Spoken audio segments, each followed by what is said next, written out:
يخرج ما فيه. وكذلك الأرواح، أرواحنا وقلوبنا عندما تأتي مواسم الطاعات فإنها تحيا بالإيمان، وإذا ارتفع الإيمان في القلب ذاق الإنسان حلاوة الإيمان فاطمأن. ألا بذكر الله تطمئن القلوب. ولذلك ينبغي لنا أن نعلم علم اليقين أن حاجتنا للعبادة أعظم من حاجتنا لهذا الماء. شوف هذا الماء، كم نسبة احتياجك لهذا الماء؟ يمكن 1000%. لماذا؟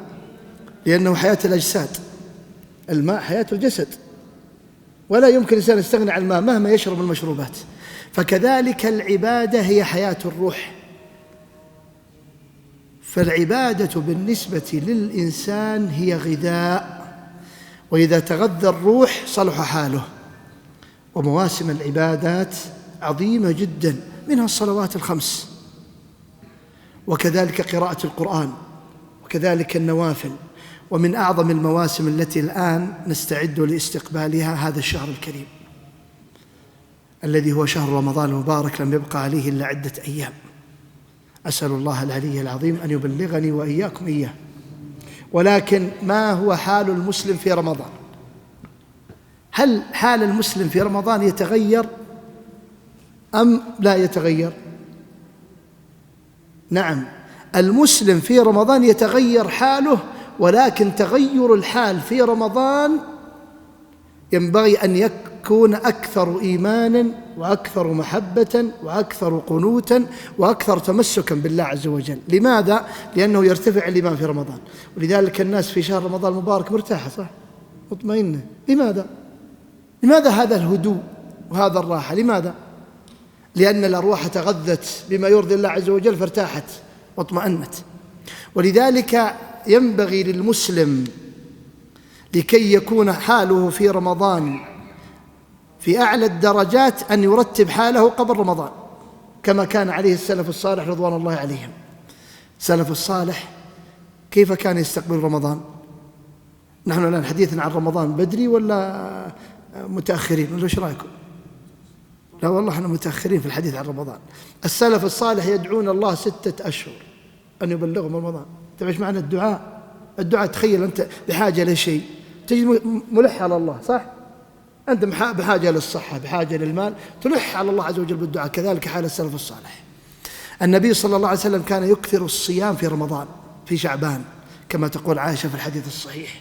وسئل عن ذلك فقال: شهر يغفل عنه الناس ما بين رجب شهر الله المحرم وما بين رمضان، ففيه غفلة. أنس بن مالك رضي الله عنه يقول: كان السلف إذا دخل شعبان أكبوا على قراءة القرآن. وكان يسمى في عهد السلف الصالح شعبان شهر القراء، كثر ما يتلى فيه القرآن. عمرو بن قيس عليه رحمة الله كان تاجراً، فكان إذا دخل شعبان أغلق تجارته وأكب على قراءة القرآن وقال: طوبى لعبد أصلح حاله قبل رمضان. طيب، لماذا هذه الثلاث الأشياء؟ القرآن والدعاء والصيام. ليش هذه الأشياء الثلاثة؟ لأن هذه أعمال القلوب، وأعمال القلوب ينبغي أن نهتم بها. رمضان لم يأتي للجسد، رمضان لم يأتي لجسدك، إنما أتى لكي يرتفع الإيمان في القلب. ولذلك المتأمل لنصوص القرآن الكريم وسنة النبي محمد صلى الله عليه وسلم فيما يتعلق بالصيام تجدها أنها تركز على ماذا؟ تركز على التقوى. آيات الصيام: كتب عليكم الصيام لعلكم تتقون. ولو نظرت إلى آخر آية من آيات الصيام في الصفحة الثانية وجدتها لعلكم تتقون. حديث النبي صلى الله عليه وسلم يركز على من صام رمضان إيمانا واحتسابا، إيمان واحتساب، عمل قلب. كذلك على الصبر، يصبر الإنسان. وجاء في القرآن الكريم في سورة قال عنها الشافعي: لو ما أنزل الله عز وجل هذه السورة إلا هذه السورة لكفتهم، وهي سورة العصر، وتواصوا بالحق وتواصوا بالصبر. فلذلك ينبغي لكل مسلم ومسلمة أن يعيد ترتيب أوراقه مع أعمال القلوب. كما نحن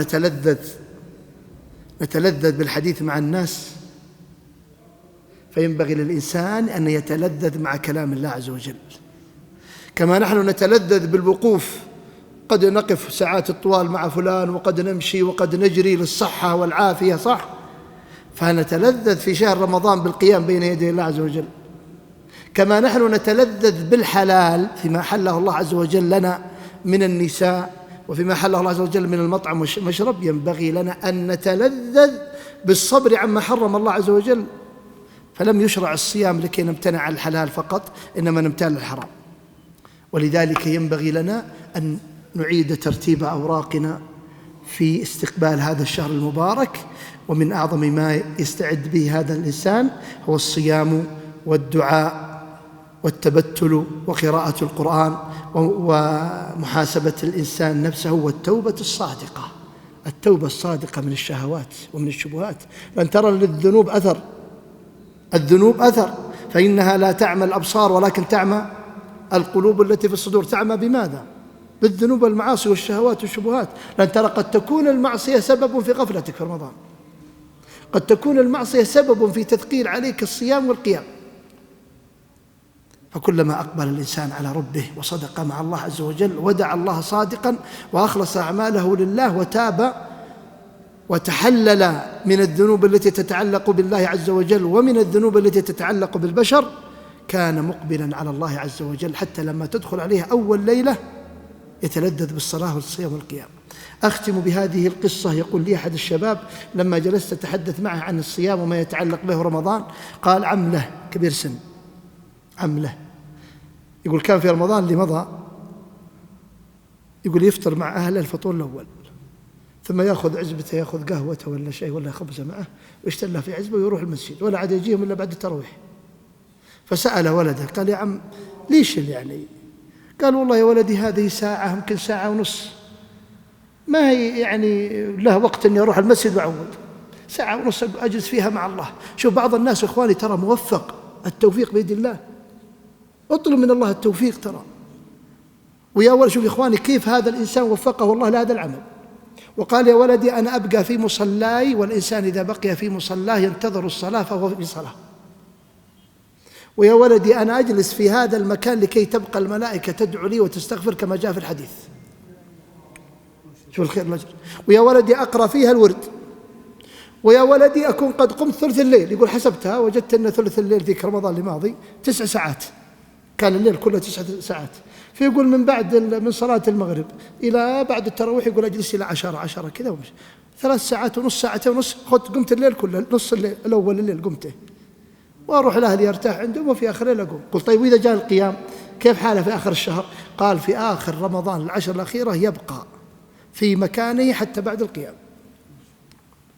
إخواني ينبغي للإنسان أن يحاول أن يبحث عن قلبه في رمضان.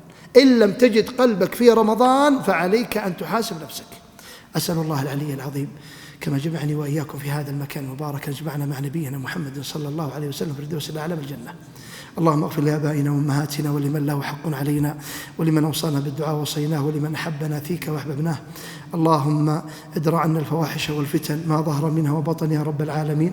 اللهم أرنا الحق حقا وارزقنا اتباعه وأرنا الباطل باطلا وارزقنا اجتنابه. اللهم وفق ولي أمرنا ونائبه لما تحب وترضى، وخذ بنواصيهم البر والتقوى وارزقهم بطانة صالحة، وأصلح جميع أحوال إخواننا المسلمين المستضعفين في كل مكان، ولي عليهم خيارهم واكفيهم شرارهم إنك على ذلك قدير. اللهم بلغنا شهر الصيام والقيام، اللهم بلغنا شهر رمضان ونحن في أحسن حال.